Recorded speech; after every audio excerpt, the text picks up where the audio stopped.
waa war degdeg ah oo haddana soo gaaray ciidamada badda ee Hindiya waxay isku diyaarinayaan inay qaadaan howlgal culus oo ay doonayaan inay ku soo furtaan markab u qafaalan burcadbadeed Soomaali ah. Maraakiibta dagaalka Hindiya waxay isku gadaameen markabkan halka uu ku sugan yahay. Waxaan idin hayaa warbixin ku saabsan arrintan iyo sida ay wax u socdaan iyadoo shalayna ciidamada Hindiya ay furteen markab u afduubnaa kooxo burcadbadeed Soomaaliya oo tan iyo bishii la soo dhaafay December sanadkii 2023 ay gacanta ku hayeen. Soo dhawaada muuqaalka shargareeya aragtidiina qaybta hoose commentiga nagula wadaaga mahadsanidin. Wararna soo gaaray goordhow waxay sheegayaan in ciidamada badda ee Hindiya ay isku diyaariyeen howlgal ballaaran oo la doonayo in lagu soo afjaro markab u qafaalan kooxo burcadbadeed Soomaali ah kaasoo ku sugan xeebaha Soomaaliya waliba ku beegan dhanka Puntland.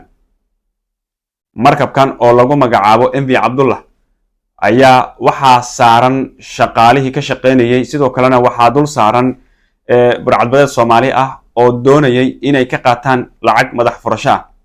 Hase ahaatee markabka halka lagu hayo waxaa ku soo dhawaaday maraakiibta dagaalka ee ciidamada Hindiya waxaana markabka ay u qabteen 24 saac oo kaliya burcadda saaran inay uga dagaan isla markaana ku sii daayaan.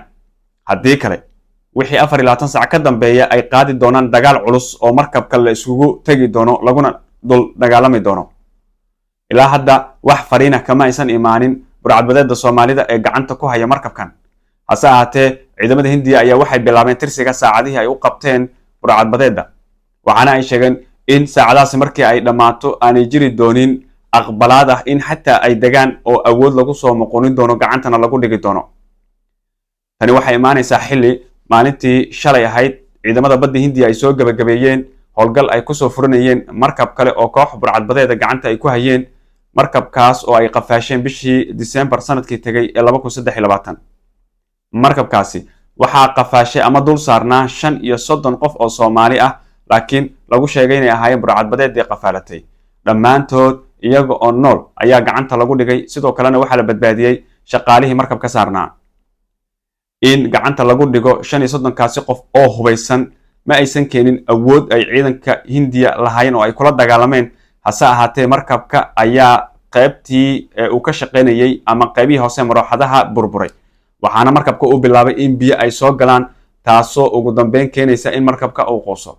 Sidaas darteed raggii saarnaa way isdhiibeen oo waxa gacanta ku dhigay ciidamada Hindiya waxaana loo sii qaaday dalka Hindiya maxaabiistooda adag halkaas oo ay ciqaab kula kulmi karaan sidii horeyba ay ugula kulmeen dhalinyaro Soomaaliyeed oo qaarkood xitaa iyaga oo aan shaqo ku lahayn burcadbadeednimo kalluumaysato ah inta gacanta lagu dhigay dowlad ka daba tagtay aanay jirin oo mid ay xabsiyada Hindiya ugu dhimanayeen.